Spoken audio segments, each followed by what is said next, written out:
Jornada con mucha actividad a nivel parlamentario. Vamos con Rosario Lema que nos trae información. Adelante, buen mediodía, Ro.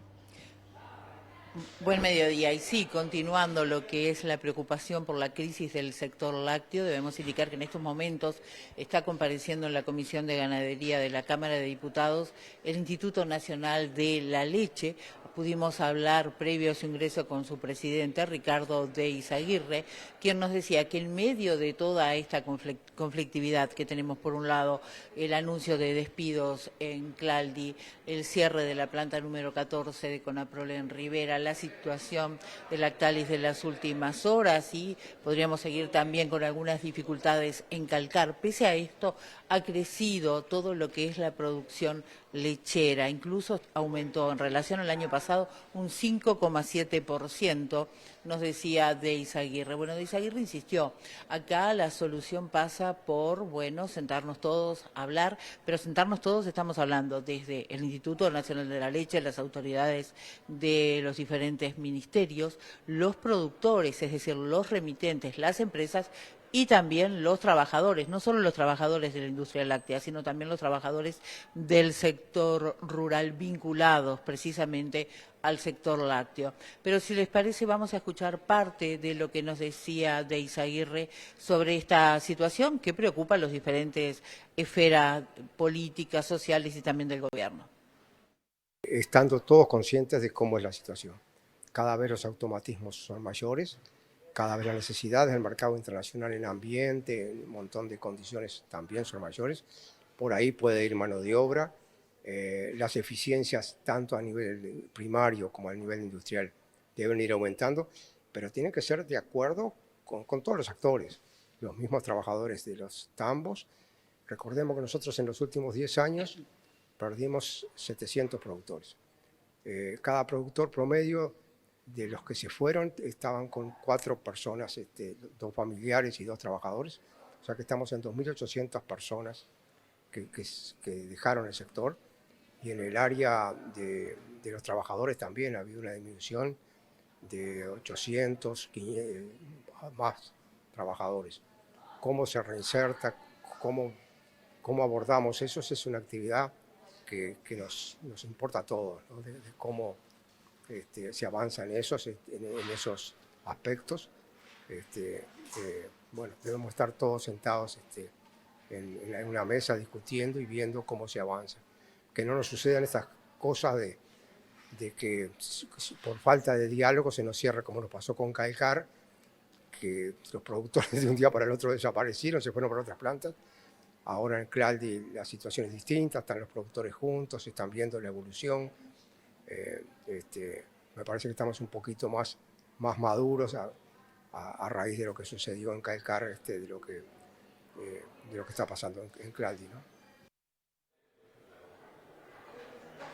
Ahí teníamos entonces la palabra del presidente del Instituto Nacional de la Leche, quien en estos momentos comparece ante la Comisión de Ganadería, y él nos decía, la intención también es explicarles a los legisladores sobre toda la situación que se está viviendo en el sector lácteo, más allá de las diferentes situaciones que ocurren en la industria láctea, sino también lo que ocurre a nivel de los tambos, los que se han cerrado, que continúan, lo que pasa con la remisión de leche, entre tantas otras cosas. Ahora bien, como ustedes señalaban, hay una intensa actividad a nivel del Parlamento, porque hoy la Cámara de Senadores más temprano votaba esta interpelación al ministro de Ganadería por la compra de la estancia María Dolores, estas 4.000 hectáreas en el departamento de Florida.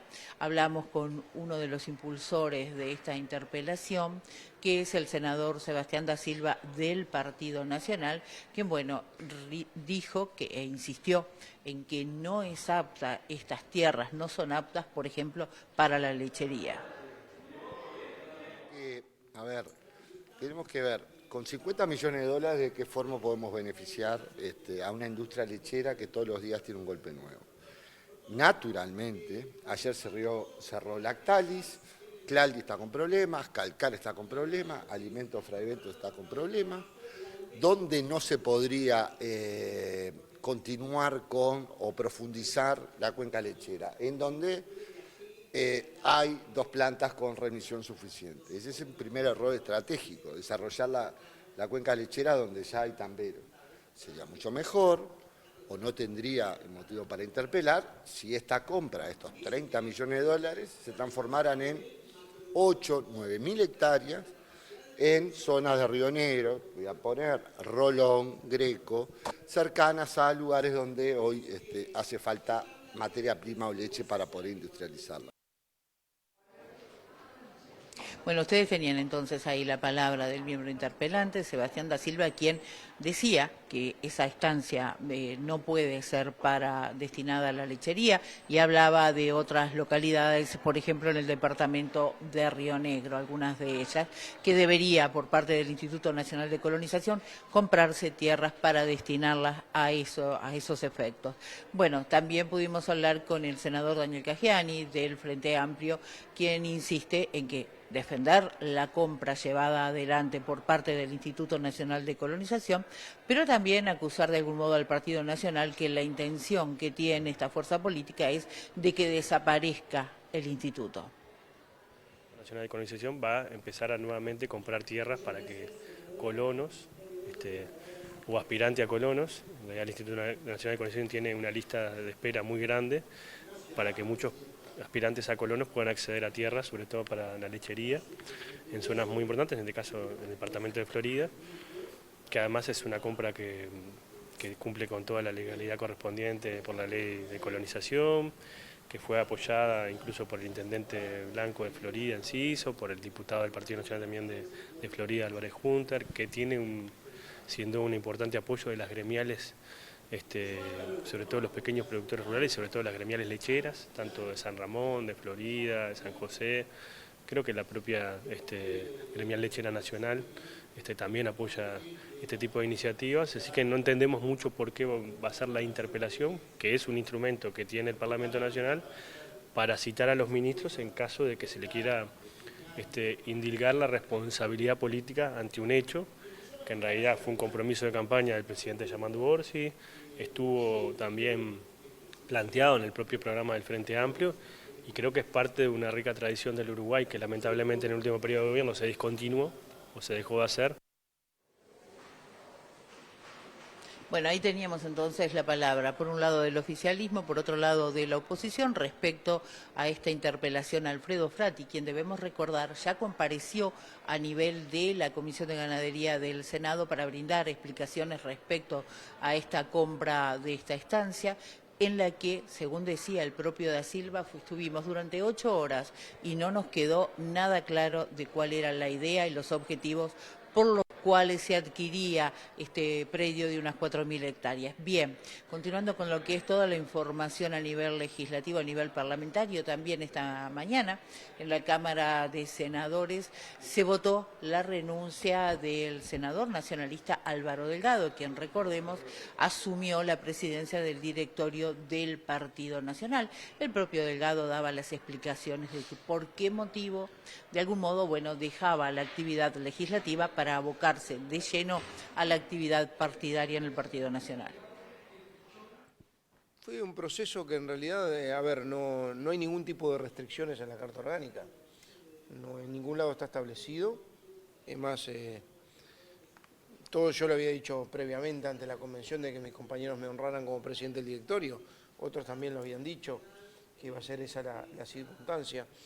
Después, procesando, viendo cuál era el trabajo, en realidad es un trabajo realmente importante, de armar las 19 departamentales, de recorrer el país, de generar las convenciones, de tener el directorio como un centro político de decisión estratégica del partido, escuchando a los compañeros con mucha humildad, me pareció que era la mejor decisión para estar, como dije el día que lo anuncié en el directorio, que fue creo que la primera sesión ordinaria del directorio, 150% en el Partido Nacional. Este es un partido que no solo tiene el rol de ser oposición al gobierno nacional, una oposición moderna con todo lo que eso significa, pararse firme en un gobierno que no tiene mucho rumbo, que no tiene ideas, que está carente de iniciativas, que tiene la marcha atrás en forma reiterada, pero también una oposición que implique mejorar algunas cosas o proponer otras, porque entendemos que el rol que tenemos no simplemente criticar, sino también proponer. Pero la contracara de eso es un partido que es gobierno en 14 departamentos y que es gobierno en 97 municipios.